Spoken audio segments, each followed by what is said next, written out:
In the winter of 1216, a king lay dying in Newark Castle, writhing in agony as dysentery ravaged his body. No priests rushed to offer last rites, no barons wept at his bedside. Even his own servants whispered prayers of thanksgiving that the monster would finally die. This was King John of England, the most despised ruler in 1,000 years of monarchy. History remembers tyrants for their cruelty, but John earned a special place in hell. He didn't just rule through fear, he weaponized lust itself, turning the sacred bonds of marriage into instruments of humiliation. While his knights bled on distant battlefields, defending his crown, John prowled their empty castles like a predator, claiming their wives as trophies of his absolute power.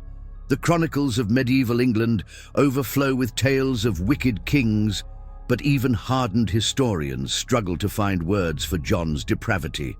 Matthew Paris, the great chronicler of St. Albans, wrote that John was possessed by demons that drove him to act so vile that decent men could not speak of them. Yet speak of them we must, for this is not merely a tale of royal excess, it is a warning etched in blood and tears. Consider the fate of William de Brieux, once John's closest ally. He returned from Ireland to find his estates in flames and his wife Maud installed as the king's mistress. When William dared to protest, John had him starved to death in a dungeon. But even this pales beside what happened to Maud, forced to watch her own son waste away beside her husband, begging for bread that would never come. The medieval world accepted that kings took mistresses. It was the way of power. But John transformed adultery into psychological warfare. He didn't hide his conquests in shadowy chambers.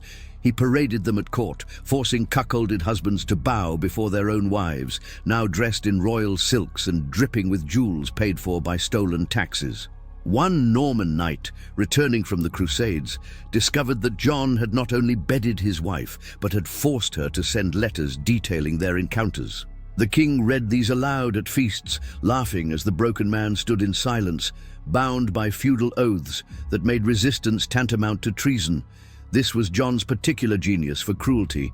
He understood that true power lay not in taking a man's life, but in making him wish for death. By the time John's bloated corpse was carried from Newark, England had endured 17 years of systematic degradation.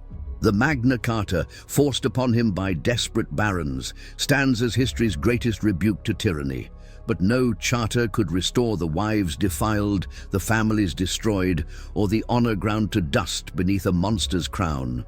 Tonight, we descend into the abyss of England's darkest reign.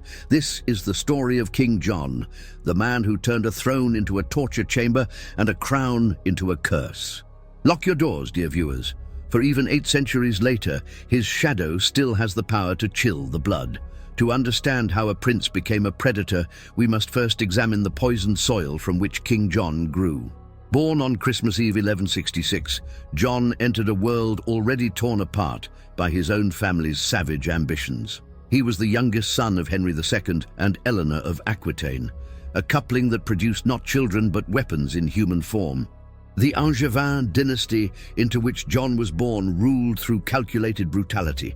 His father, Henry II, once flew into such rage that he rolled on the floor, stuffing his mouth with straw and gnawing the rushes like a madman. His mother, Eleanor, orchestrated rebellions that set son against father, brother against brother. In this household, love was weakness, and cruelty was the only currency that mattered. John's brothers were legends of violence in their own right. Richard the Lionheart, despite his heroic reputation, once had 3,000 Muslim prisoners beheaded in a single afternoon at Acre. Henry the young king died plotting patricide. Geoffrey was crushed to death in a tournament, likely murdered by rivals who feared his cunning. Growing up in this den of vipers, John learned that survival meant becoming the most venomous serpent of all. Medieval England in the late 12th century was a realm balanced on a knife's edge. The Norman conquest a century earlier had created a warrior aristocracy that ruled through fear. Castle walls echoed with screams from torture chambers. Justice meant trial by ordeal. Accused criminals plunged their hands into boiling water or carried red-hot iron, their innocence determined by how quickly their flesh healed. Into this brutal world, John emerged as the runt, mockingly called Lackland, because as the youngest son, he initially inherited nothing. This nickname burned into his soul like a brand. While his brothers won glory on battlefields, John lurked in shadows, learning different lessons. He discovered that weakness invited contempt, that mercy was folly, and that power, real power, came not from swords, but from breaking the spirits of those who wielded them.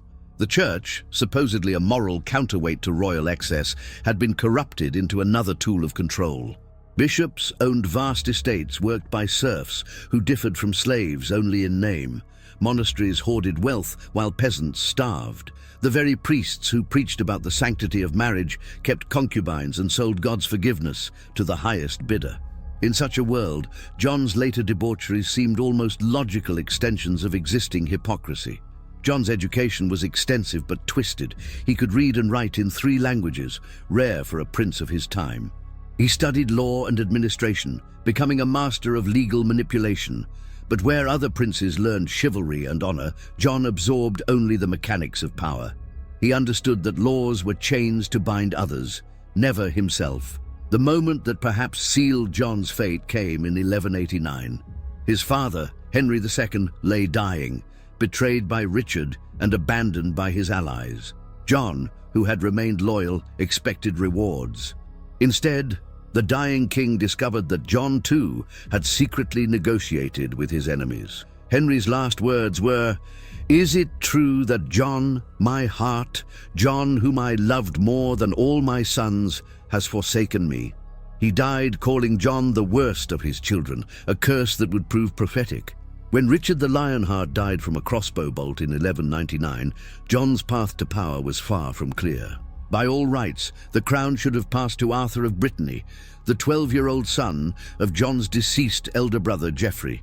But John had spent years preparing for this moment, building networks of spies, bribing officials, and most crucially, seizing the royal treasury at Chinon before anyone could stop him.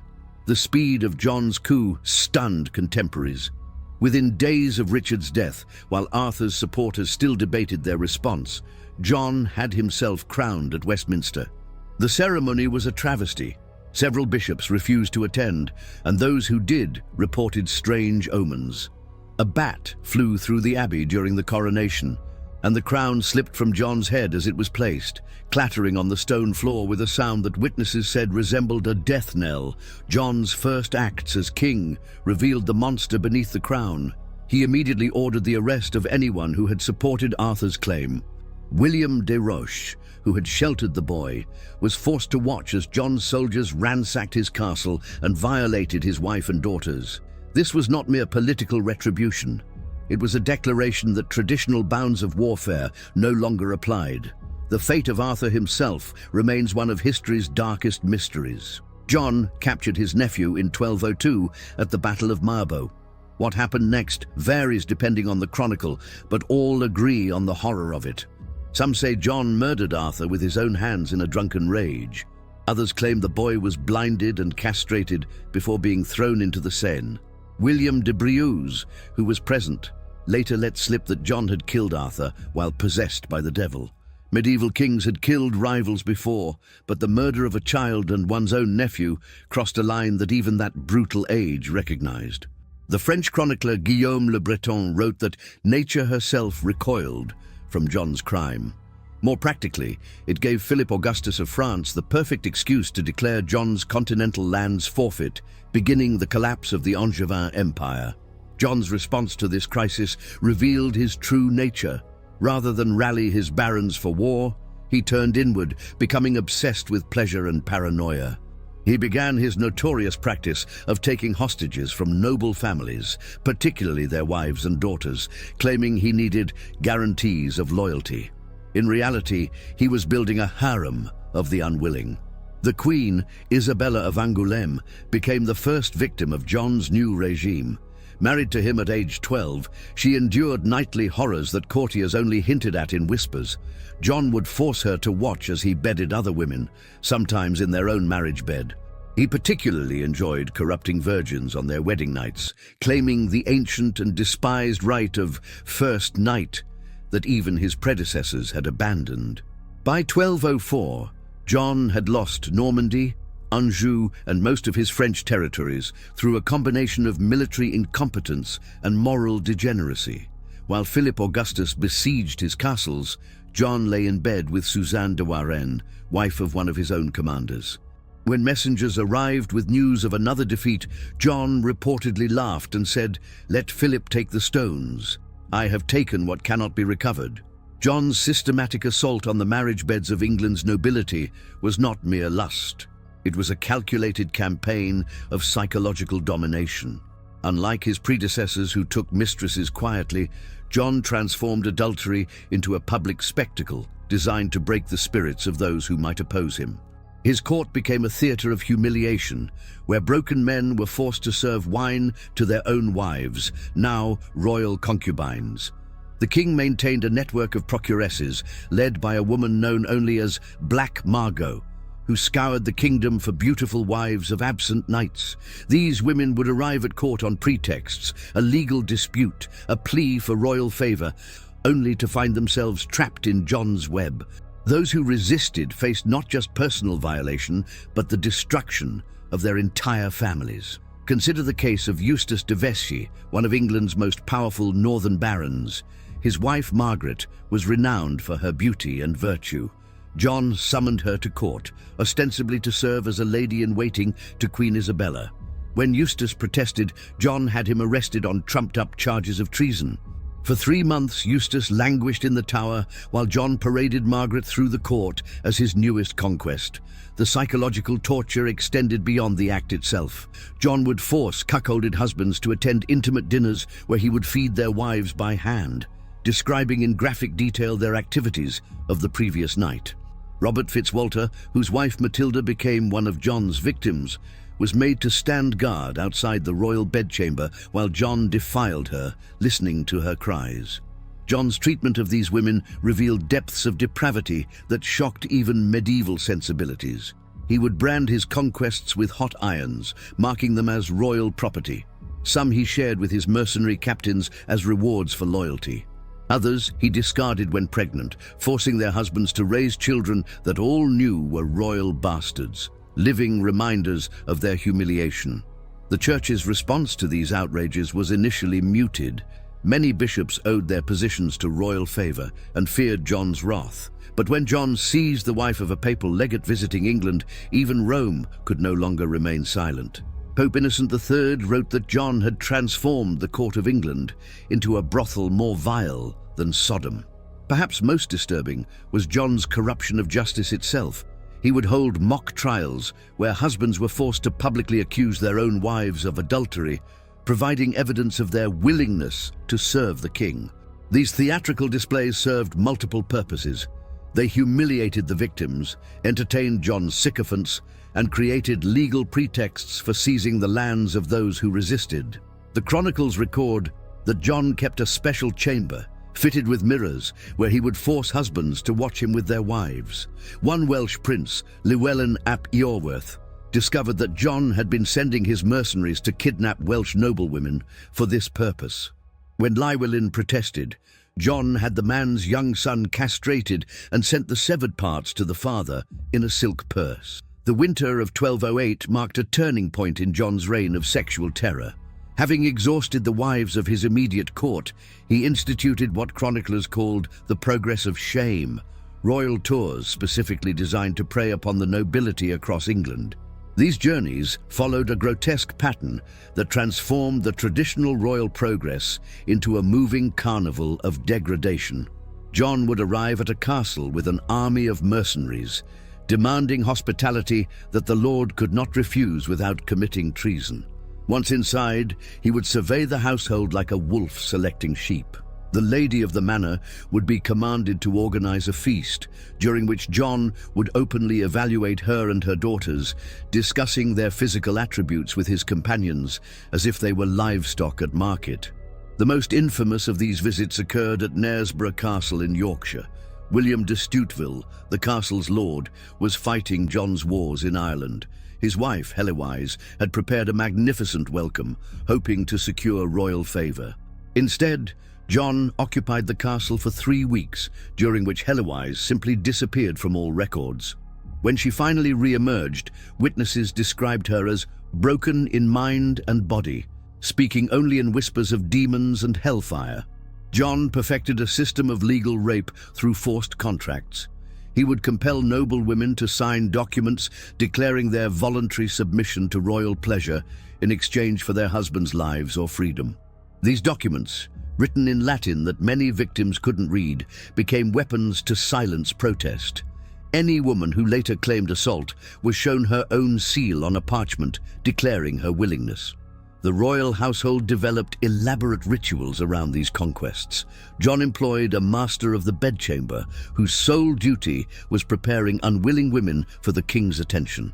This included forced bathing, the application of perfumes and cosmetics, and dressing victims in specific garments that John favored.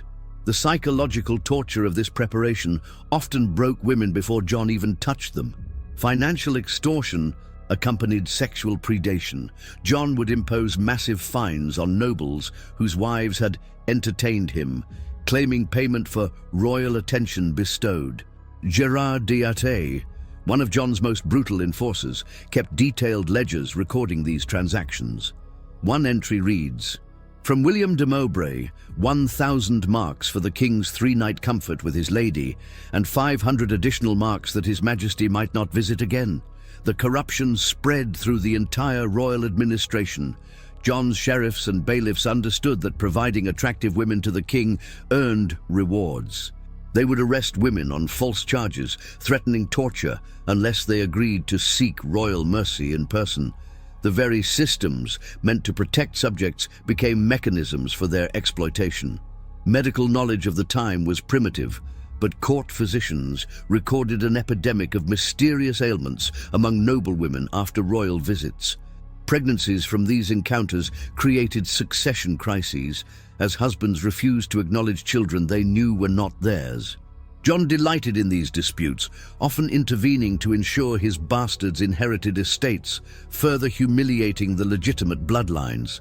The psychological warfare extended to religious corruption. John would force his victims to swear sacred oaths on holy relics that they had willingly submitted to him. He particularly enjoyed conducting these ceremonies in castle chapels, defiling sacred spaces with his depravity. One chronicler wrote that John made women swear by the Virgin's purity that they had joyfully surrendered their own. By 1210, John's sexual predations had created a shadow network of traumatized families across England.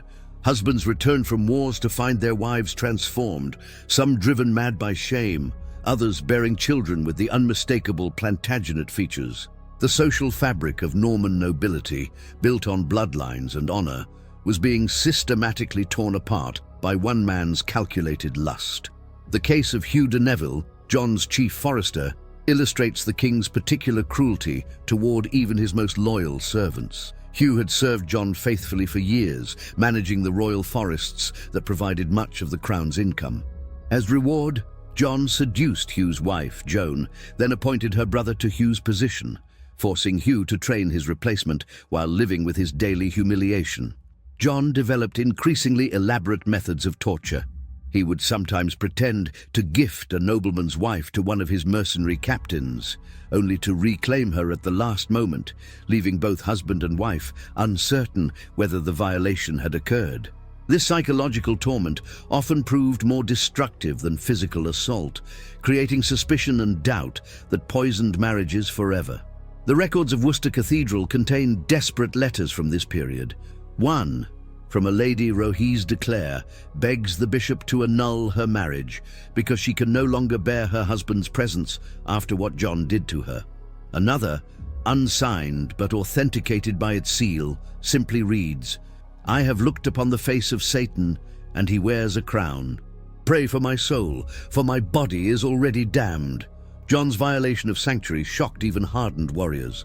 When Alice de Rumilly fled to a convent to escape royal attention, John had his soldiers drag her from the altar during Mass. The abbess who tried to protect her was stripped naked and flogged in the courtyard. The message was clear. No sanctuary existed from royal desire, not even in God's own house. The international ramifications of John's behavior strengthened his enemies. Philip Augustus of France used accounts of John's atrocities as propaganda, presenting himself as a righteous king fighting a monster. Letters between European courts described John as the English Nero and questioned whether such a creature could truly be God's anointed. This moral isolation weakened John's diplomatic position catastrophically. Perhaps most revealing was John's treatment of pregnancy and childbirth. He kept careful records of his bastards, not from paternal concern, but as weapons for future blackmail.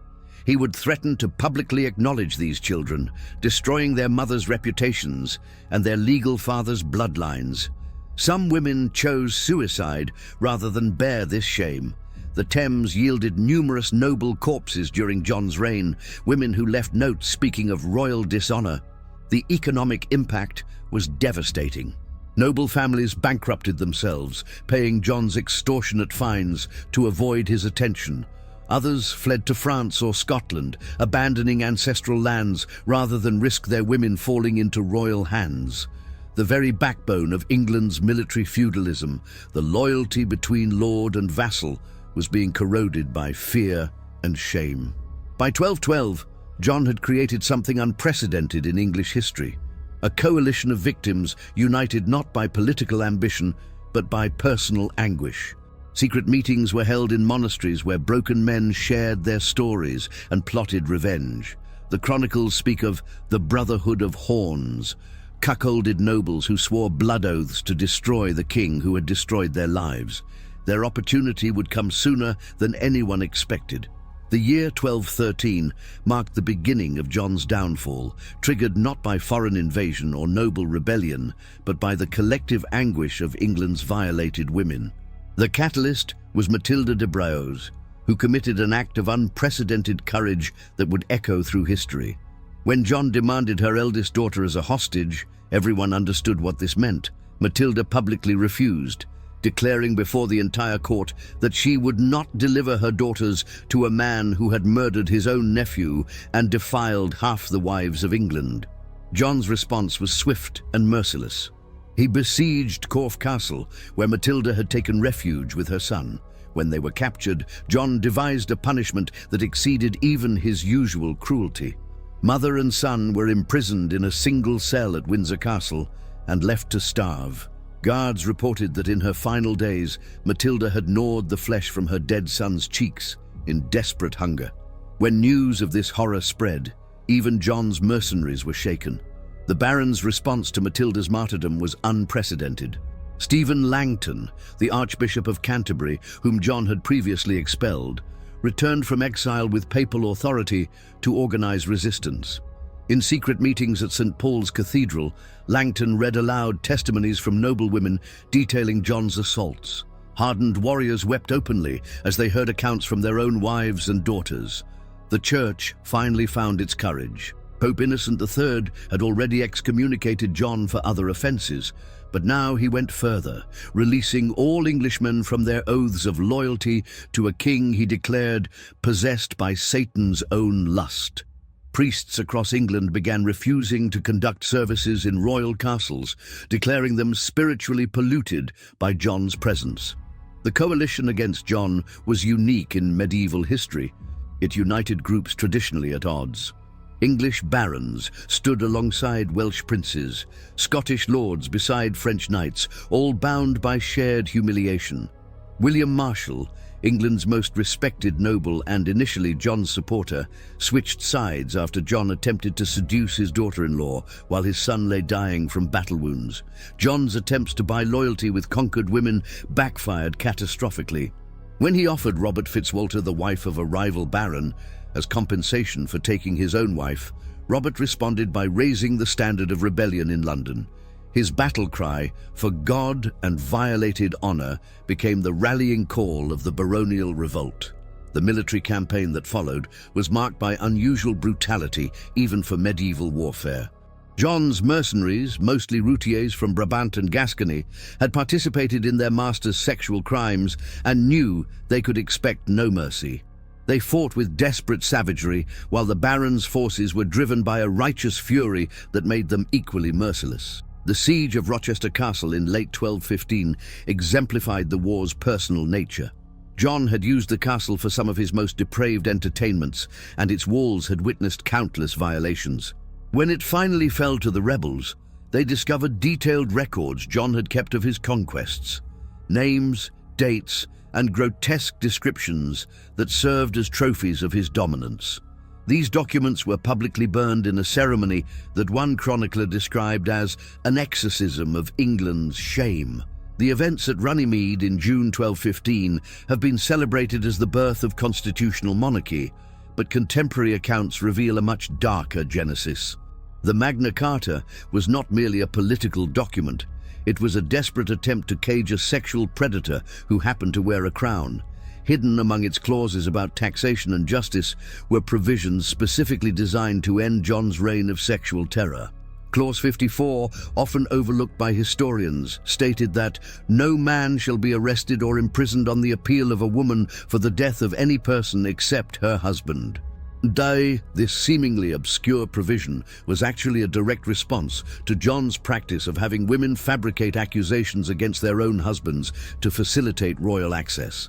The barons were attempting to close every legal loophole John had exploited. The negotiations themselves were charged with personal animosity. Robert Fitzwalter, chosen as the leader of the baronial party, reportedly refused to speak directly to John, communicating only through intermediaries because looking upon the defiler's face recalled too vividly his lady's tears. John, for his part, arrived at Runnymede with a guard of Flemish mercenaries whose own reputations for rape made them fitting companions for their master. Contemporary chronicles describe extraordinary scenes during the negotiations. When John attempted to argue that his behavior fell within traditional royal prerogatives, Sire de Quincy threw down a silk scarf, stained with blood, evidence, he claimed, of what John had done to his daughter on her wedding night. The king's response was to laugh and comment on the girl's spirit in resistance.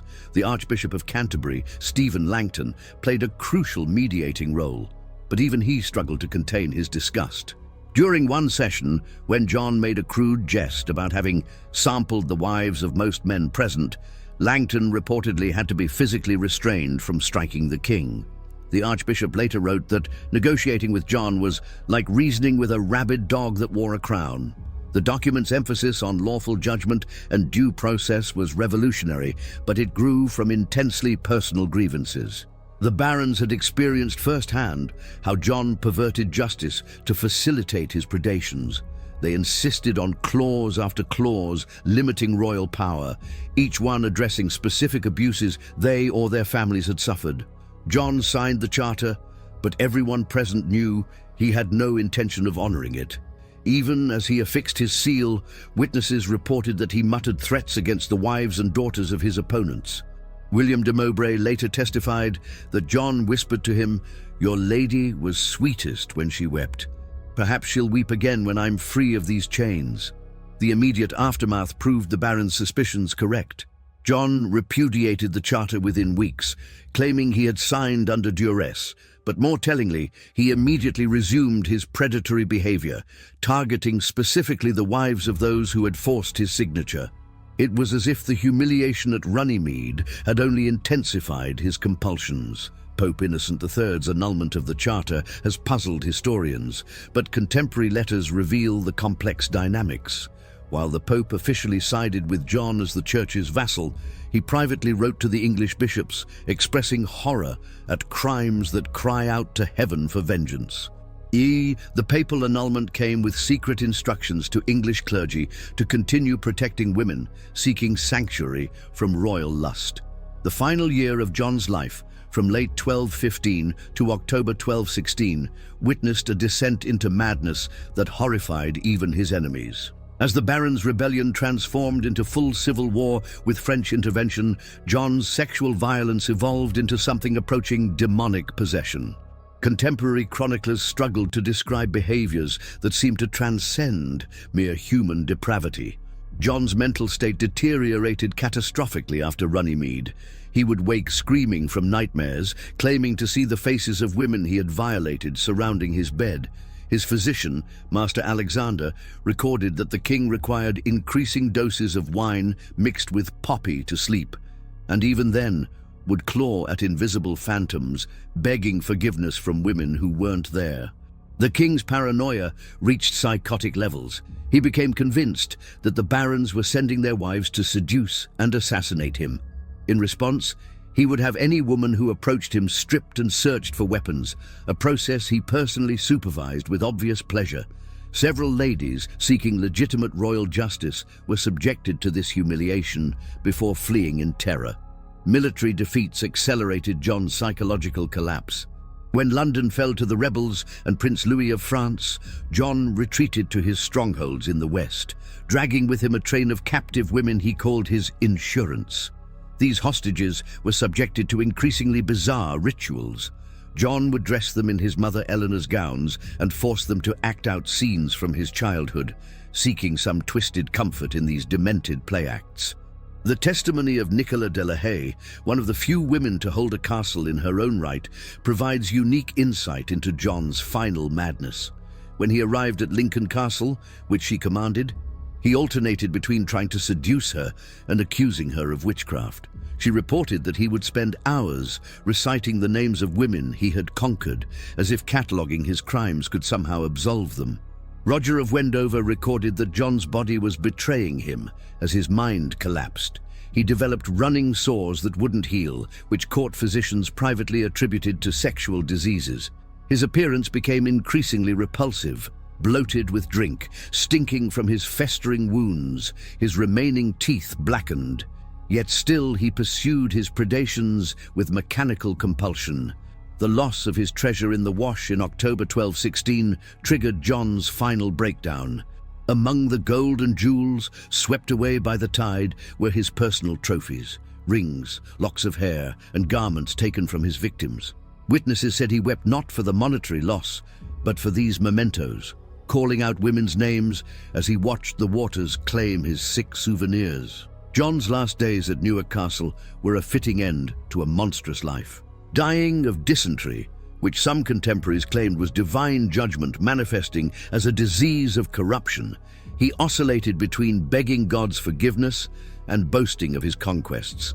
His final confession was reportedly so vile that the priest fled the chamber and had to be forced back at sword point. On October 19, 1216, King John finally died, but even death brought no dignity. His mercenaries looted his corpse before it was cold, and his own servants refused to prepare the body for burial. The Bishop of Winchester reported that John's face in death wore an expression of such terror that those who saw it believed he had glimpsed his eternal destination in his final moments. The aftermath of John's death revealed the full scope of devastation he had wrought upon England's nobility. As news of the king's demise spread, extraordinary scenes unfolded across the realm. Women who had hidden for years emerged from convents and remote castles. Men who had lived with shame suddenly found their voices. The nation began a collective exorcism of 17 years of sexual terrorism. The coronation of John's 9-year-old son, Henry III, was marked by unprecedented ceremonies of purification. William Marshal, now regent, ordered that every royal residence John had used be cleansed with holy water and prayer. At Westminster, bishops performed exorcisms in chambers where John had conducted his violations. The very stones seemed to exhale relief at the monster's passing. Chronicles from the period record a phenomenon that medieval writers called the flowering. In the months after John's death, marriages that had been poisoned by his predations began to heal. Children who had lived under clouds of doubtful parentage were formally acknowledged by the men who raised them. It was as if England itself was recovering from a long illness, yet the scars remained deep. The Barnwell Chronicle recorded that at least 40 noble bloodlines faced succession crises due to John's bastards. Some families solved this through quiet murder. Children who bore too strong a resemblance to the late king simply disappeared. Others embraced these unwanted offspring, seeing in them not shame, but survival of trauma. The legal implications of John's reign resonated for generations. The Magna Carta, reissued and strengthened after his death, included increasingly specific protections for women. The concept that even a king could not violate certain boundaries, revolutionary for its time, grew directly from the sexual terrorism of John's court. In a perverse way, his monstrosity birthed legal principles that would eventually protect the vulnerable. The Church's response to John's legacy was complex. While publicly maintaining that he had received last rites and Christian burial, many clerics privately taught that John's soul was eternally damned. Pilgrims reported visions of John burning in hell, tortured by demonic versions of the women he had violated. These accounts, whether genuine visions or therapeutic fantasies, helped survivors process their trauma. Historical judgment of John has often focused on his political failures, the loss of Normandy, the baronial revolt, the humiliation of Magna Carta. But contemporary sources make clear that his subjects saw his sexual violence as inseparable from these disasters. To them, a king who would violate the marriage bed would naturally violate every other sacred bond. The tradition of historical documentation itself was changed by John's reign. Chroniclers who had previously focused on battles and political machinations began recording intimate details of royal behavior. The sexual conduct of kings became a legitimate subject of historical scrutiny, a precedent that would doom future tyrannical monarchs to eternal infamy. Modern historians have sometimes attempted to contextualize John's behavior within medieval norms, but this fundamentally misunderstands contemporary reactions. John's own age judged him a monster. The very unanimity of condemnation from chroniclers, English, French, ecclesiastical and secular, speaks to behaviors that violated even the brutal standards of the 13th century. In death, John achieved a unique distinction. He became medieval England's defining example of how a king should not behave. For centuries afterward, English monarchs would be warned against going the way of John. His name became synonymous not just with bad rulership, but with a fundamental violation of the sacred truths between ruler and ruled. No English king would ever again systematically prey upon his subjects' wives without expecting revolution. Today, as we examine the bones of history, King John stands as more than just a failed monarch. He represents the logical endpoint of unchecked power, combined with diseased sexuality. His reign serves as an eternal warning. When those who should protect become predators, when law becomes a tool of lust, when power acknowledges no boundaries, then civilization itself stands in mortal peril. The tears of John's victims water the tree of justice still. May their suffering never be forgotten, and may such a monster never again wear England's crown.